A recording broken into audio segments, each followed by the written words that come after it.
Welcome back to our YouTube channel लेखांकन। मैं रोहित राजौरिया आज आपका एक बार फिर से स्वागत करता हूं हमारे यूट्यूब चैनल पर। और आज मैं आपके लिए लेके आया हूं डेप्रिसिएशन। डेप्रिसिएशन के बारे में आज हम समझेंगे। सबसे पहले देखिए इसका हिंदी मीनिंग समझते हैं। इसका हिंदी मीनिंग है मूल्यह्रास या घिसावट व्यय। कुछ समझ में आया? कुछ कोरिलेट किया घिसावट व्यय से डेप्रिसिएशन को? नहीं समझ आया? कोई बात नहीं, आगे चलते हैं। डेप्रिसिएशन, ये डेफिनेशन मैं आपको बता रहा हूं उसकी कि depreciation is when the value of any fixed assets falls because of its age और how much it has been used. आया समझ? मैं इसको समझाता हूं, कोई नहीं। Depreciation is when the value of any fixed assets falls. देखिए, जब किसी फिक्स्ड एसेट्स की वैल्यू फॉल्स होती है, गिरती है, बिकॉज ऑफ इट्स एज, किसकी वजह से? उसकी उम्र यानी कि लाइफ की वजह से, और how much it has been used, या फिर कितना वो चल चुकी है, कितना हमने उसको इस्तेमाल किया है, उसकी वजह से। अब देखिए यहां पर समझने वाली बात है कि डेप्रिसिएशन जो है किस पर लगता है? फिक्स्ड एसेट्स पे। फिक्स्ड एसेट्स क्या होती हैं? यहां पर बताया गया है कि फिक्स्ड एसेट्स की वैल्यू कम होगी और उस वैल्यू को जो कम कर रहे हैं उसको डेप्रिसिएशन बोलते हैं। तो सबसे पहले समझिए कि फिक्स्ड एसेट्स क्या है। देखिए, जब भी हम कोई व्यापार, कोई व्यवसाय शुरू करते हैं तो शुरू में जब उसका स्टार्टअप हम करते हैं तो स्टार्टअप में हमें बहुत सारी चीजों की जरूरत होती है। जैसे कि हम किसी व्यवसाय को करेंगे, किसी बिजनेस को करेंगे, तो उस बिजनेस को करने के लिए या तो हम मैन्युफैक्चरिंग करेंगे या हम सेल्स करेंगे, ट्रेडिंग करेंगे। तो देखिए, मैन्युफैक्चरिंग के लिए हमें स्पेस चाहिए होगा। मैन्युफैक्चरिंग होगी तो भी, सेल ट्रेडिंग होगी तो भी हमें स्पेस तो चाहिए, स्पेस चाहिए यानी कि लैंड, फिक्स्ड एसेट्स। उसके बाद हमें स्टाफ चाहिए, स्टाफ के लिए कन्वेंस के लिए व्हीकल चाहिए। व्हीकल्स में आपकी कार, मोटरसाइकिल और ट्रक एक्सेट्रा जो भी चीजें हैं, ये सारी चीजें आएंगी। ये भी सारी हमारी फिक्स्ड एसेट्स हैं। हमें मैन्युफैक्चरिंग करने के लिए मशीनों की जरूरत पड़ेगी, मशीनें फिक्स्ड एसेट्स हैं। स्टाफ को कम्युनिकेशंस के लिए मोबाइल फोन की जरूरत पड़ेगी, टेलीफोन्स की जरूरत पड़ेगी, फिक्स्ड एसेट्स हैं। उसके अलावा जो हमने सामान तैयार किया है, जो गुड्स हमने प्रिपेयर किया है, उसको लाने ले जाने के लिए हमें ट्रांसपोर्ट की जरूरत पड़ेगी, फिक्स्ड एसेट्स हैं। तो देखिए, ये सारी चीजें ऐसे ही और भी बहुत सारे एग्जांपल्स हैं। देखिए, जैसे कि स्टाफ को कंप्यूटर्स चाहिए, लैपटॉप चाहिए, तो ये कंप्यूटर लैपटॉप क्या है? ये भी फिक्स्ड एसेट्स हैं। अब स्टाफ के लिए बैठने के लिए फर्नीचर्स अवेलेबल कराने पड़ेंगे, फिक्स्ड एसेट्स हैं। तो देखिए, ये वो सारी चीजें हैं जिनका हम शुरुआत में जब स्टार्टअप करते हैं किसी कंपनी का, किसी बिजनेस का, तो जो सारी जो बेसिक हमें चीजें चाहिए होती हैं वो ये फिक्स्ड एसेट्स। एग्जांपल समझिए कि आज हम एक मशीन लेके आए 1 लाख रुपए की, और आज हमने वो मशीन जब 1 लाख रुपए की लेके आए तो क्या वो अगले साल 1 लाख की बिक जाएगी? नहीं ना, क्योंकि हमने उसको इस्तेमाल कर लिया। आज जो हमने कोई चीज खरीद ली वो कल आने वाले समय में उतनी ही कीमत की नहीं बिक सकती। तो देखिए, अब उस वैल्यू को आंकने के लिए वो जो वैल्यू आंकी जाती है, कितनी वैल्यू कम की गई है, उस वैल्यू को कहा जाता है डेप्रिसिएशन, यानी कि घिसावट है। हमने उसको कितना घिस लिया। तो देखिए, इसको समझने के 2 तरीके हैं। सबसे पहला स्ट्रेट लाइन मेथड और दूसरा रिटन डाउन वैल्यू मेथड। अब इन दोनों के एग्जांपल मैं आपको समझाता हूं कि किस तरह से ये दोनों काम करते हैं, किस तरह से इसमें वैल्यू निकाली जाती है डेप्रिसिएशन की, स्ट्रेट लाइन वैल्यू में और written down value method. Depreciation को अब हम एक एग्जांपल के थ्रू समझेंगे और उसको दोनों मेथड से हम फाइंड करेंगे डेप्रिसिएशन के अमाउंट को। तो देखिए, यहाँ पर मैंने एक एग्जाम्पल लिखा है, Amit bot A machine worth ₹1 lakh, calculate the depreciation of machinery for next 5 years by SLM, it means straight line method, and written down value method, WDV.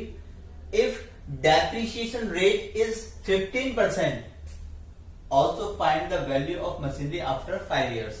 यहाँ पर देखिए, इसको समझिए केस को। अमित है, अमित ने एक मशीन खरीदी है जिसकी कीमत 1 लाख रुपए है। हमें उस पर कैलकुलेट करना है डेप्रिसिएशन अगले 5 सालों के लिए, दोनों मेथड से, SLM स्ट्रेट लाइन मेथड और WDV यानी कि रिटन डाउन वैल्यू मेथड। और डेप्रिसिएशन का रेट है 15%। और हमें फाइंड करनी है also find the value of machinery after 5 years, और हमें ये भी बताना है कि आगे 5 साल के बाद मशीन की क्या वैल्यू बचेगी।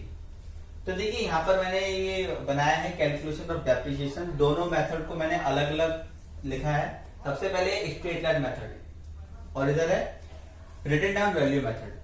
देखिए स्ट्रेट लाइन मेथड में क्या होता है कि एक फिक्स रेट, फिक्स अमाउंट को हम सेव हर साल उसी अमाउंट को हम लेस करते हैं वैल्यू में से, जो एक्चुअल वैल्यू होती है, एक्चुअल कॉस्ट होती है मशीन की, उसमें से। देखिए पहले साल 1 लाख रुपए मशीन की कीमत है, हमने 15% उसको कैलकुलेट किया, यानी कि 15,000 रुपए पहले साल में इसकी कीमत, इसकी डेप्रिसिएशन की वैल्यू आई। दूसरे साल में हमने सेम वैल्यू 1 लाख रुपए मशीन पर, फिर 15% कैलकुलेट किया, फिर 15,000 रुपए।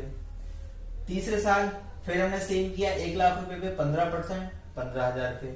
फिर चौथे साल 1 लाख रुपए पे 15%, 15,000।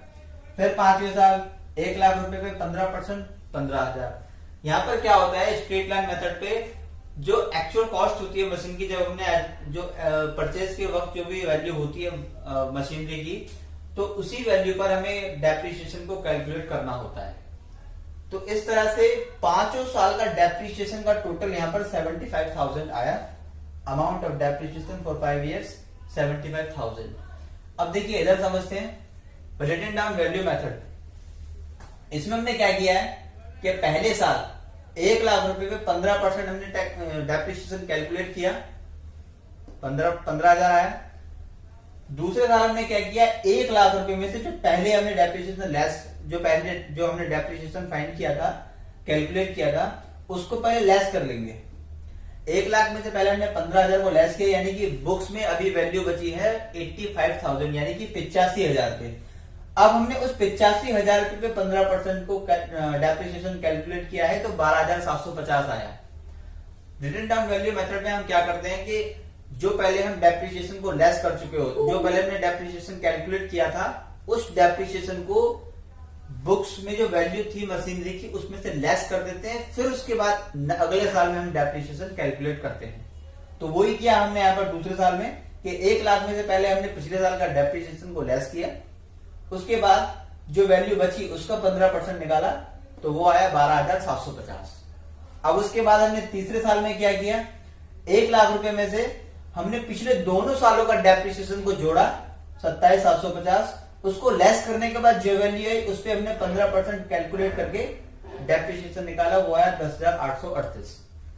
फिर चौथे साल हमने क्या किया, 1 लाख रुपए में से पिछले तीनों सालों का डेप्रिसिएशन जोड़ा 38,588, उसको लेस किया, उसके बाद जो वैल्यू आई उसका 15% कैलकुलेट किया और वो निकाला हमने 9,212। ये चौथे साल का डेप्रिसिएशन में निकाला।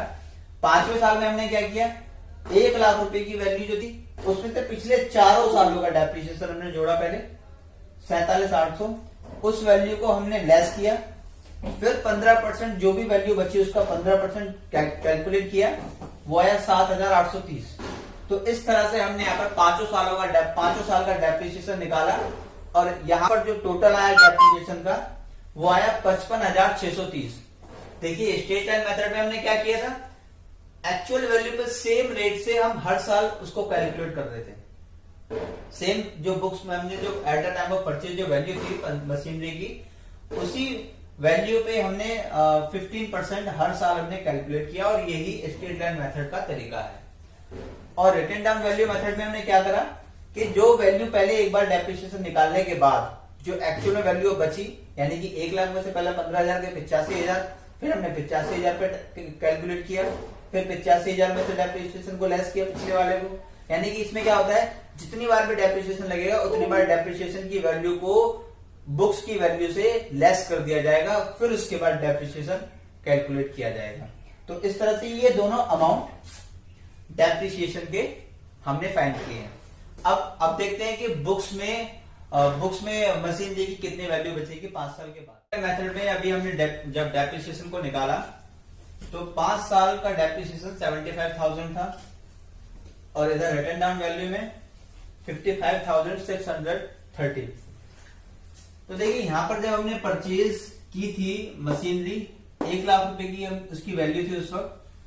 5 साल में जो डेप्रिसिएशन लगा वो 75,000 रुपये लगा, और 5 साल के बाद आज मशीन की वैल्यू 25,000 रुपये बचती है स्ट्रेट लाइन मेथड के अकॉर्डिंग। और वही रिटन डाउन वैल्यू मेथड के अकॉर्डिंग मशीन की कितनी वैल्यू बचती है वो देखिए कि हमने मशीन 1,00,000 की खरीदी थी, डेप्रिसिएशन लगाया हमने 5 साल, 55,630 अभी हमने कैलकुलेट किया था, उसको हमने लेस किया तो 44,370 ये हमारी वैल्यू बचती है मशीन की 5 साल के बाद।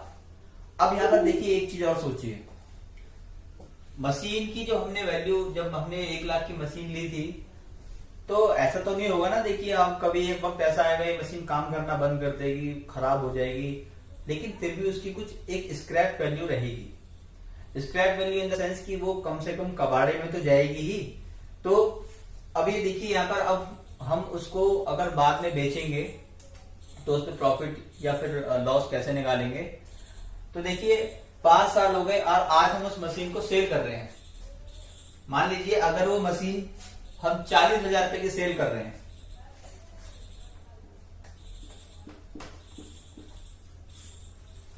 ₹40,000 की हमने सेल कर दी वो,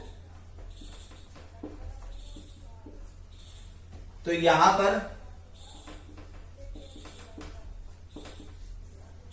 25,000 रुपए उसकी कीमत थी, कीमत बची थी बुक्स में, 25,000 रुपए उसकी वैल्यू बची थी, 40 की हमने सेल कर दी, तो यहां पर 15,000 का हमारा सीधा सीधा प्रॉफिट हो गया, profit on sale of machinery.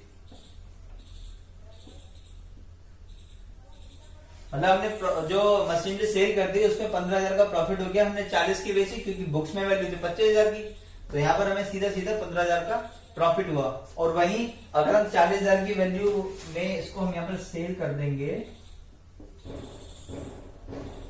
Books में वैल्यू है 44,370 की, और यहां हमें हो जाएगा 4,370 रुपए का लॉस। तो देखिए ये था डेप्रिसिएशन। फाइंड करने के मैंने दोनों तरीके आपको बताए, straight line method, written down value method. ऐसी और भी बहुत सारी चीजें सीखेंगे अपनी आगे आने वाली वीडियो में हम profit and loss account, trial balance, trading account, balance sheet, ऐसी बहुत सारी चीजों को सीखेंगे। तो जुड़े रहिए हमारे साथ, सब्सक्राइब कीजिए हमारा चैनल लेखांकन एंड फॉलो कीजिए इंस्टाग्राम पर। Thank you so much.